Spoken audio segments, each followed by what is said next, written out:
everyone. Welcome to a new episode of the series Mental Health Pandemic. Please note that I am recording these series both in Hindi and English to reach out to a wider audience and to help more and more people. I will be recording the Hindi version of this episode soon. If you haven't heard the first episode of this series, please do, because I have spoken about how COVID-19 is impacting our mood and mental health. So coming back to today's episode, today we are going to discuss the difference between being sad and being depressed. Friends, there are many people struggling with depression who thought they were merely sad. There are also people who are merely sad and worried, but they really think that they might be depressed. This happens because we associate depression with its primary symptom of pervasive sadness. Many of us struggle to tell the difference between these two common psychological states, and that is a huge problem. Our confusion can lead us to neglect a serious condition that requires treatment, which is depression, or on the other hand of the spectrum, overreact to a normal state of being sad and make things worse. And here's why the distinction is crucial.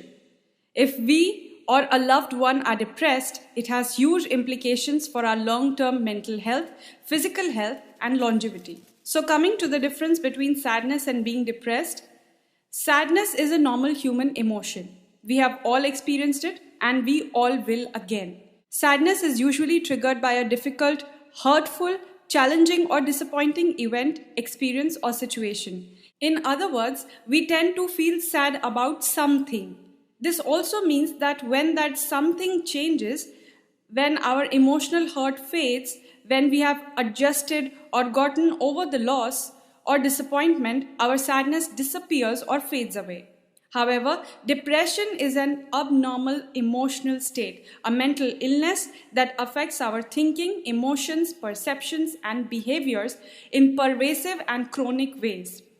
When we are depressed, we feel sad about everything.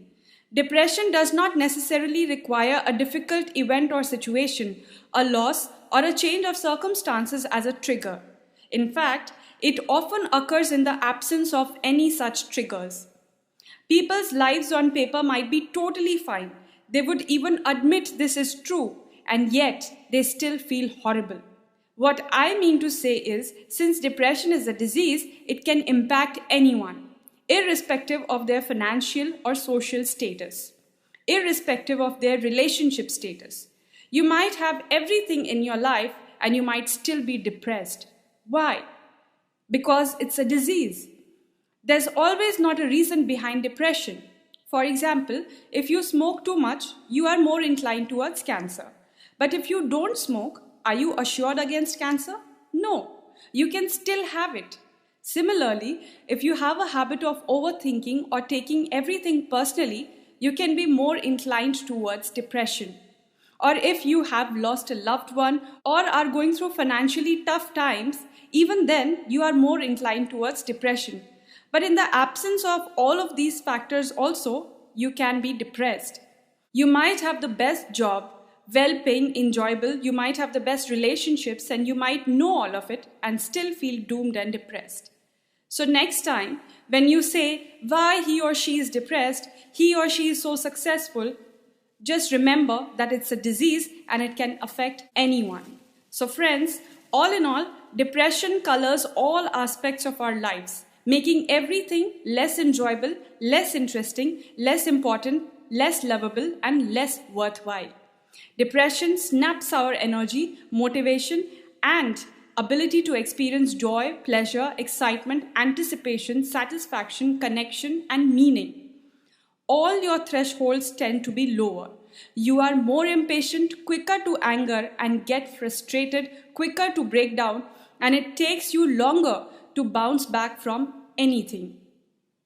Friends, we often expect from people struggling with depression to snap out of it, and they are told, it's all in your head, or choose to be happy. Such sentiments reflect a deep misunderstanding of depression. It only makes the person with depression feel even worse.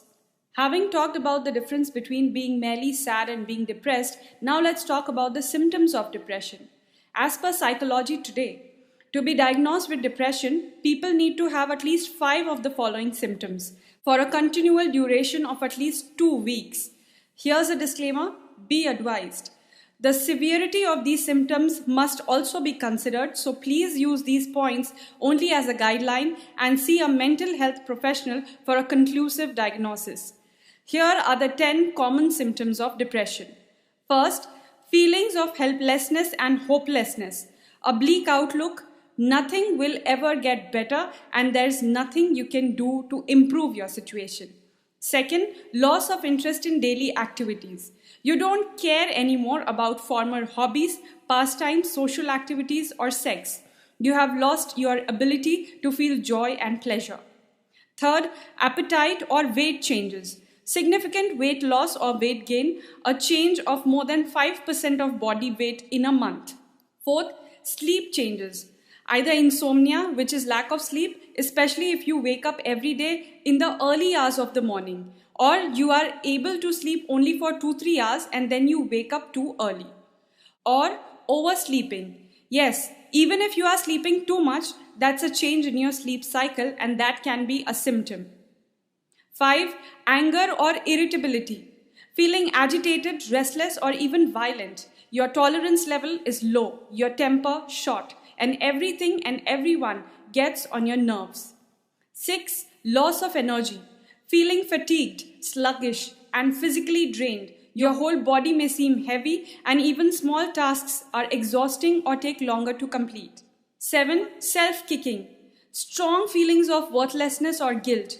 You harshly criticize yourself for perceived faults and mistakes. 8. Restless behavior. You engage in escapist behavior such as substance abuse, compulsive gambling, reckless driving, or dangerous sport. 9. Concentration problems. Trouble focusing, making decisions, or remembering things. 10. Unexplained aches and pains. As increase in physical complaints such as headaches, back pain, aching muscles, and stomach pain. So friends, these are the common symptoms. In the first episode, I had suggested some simple and practical ways in which you can ease these symptoms, like reaching out to people, sharing how you feel, exercising, meditating, eating mood-boosting food, etc. But if support from family and friends and positive lifestyle changes aren't enough, it may be time to seek help from a mental health professional. There are many effective treatments for depression, including first, therapy. Effective treatment for depression often includes consulting a therapist who can provide you with tools to treat depression from a variety of angles and motivate you to take the action necessary. Therapy or counseling can also offer you the skills and insight to prevent depression from bouncing back. Second, medication. This may be imperative, especially if you are feeling suicidal or violent. But while it can help relieve symptoms of depression in some people, it isn't a cure and is not usually a long-term solution. It also comes with side effects and other drawbacks, so it's important to learn all the facts to make an informed decision. So guys, with this, we come to an end to this podcast. In the next episode, I will discuss how to help someone you live with who has depression, especially if a loved one is at a risk of suicide.